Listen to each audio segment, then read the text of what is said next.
理的原因，因为他们就跟蝗虫过境一样，吃完一片珊瑚礁的鱼卵和鱼苗，又成群结队的跑去下一片。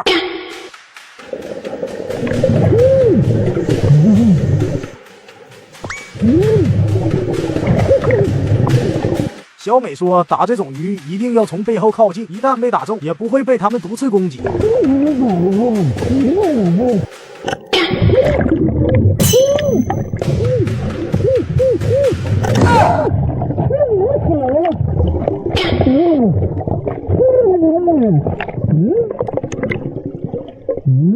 小美说，这些珊瑚礁内部四通八达，如果没查中，让狮子鱼跑了，基本就找不到了。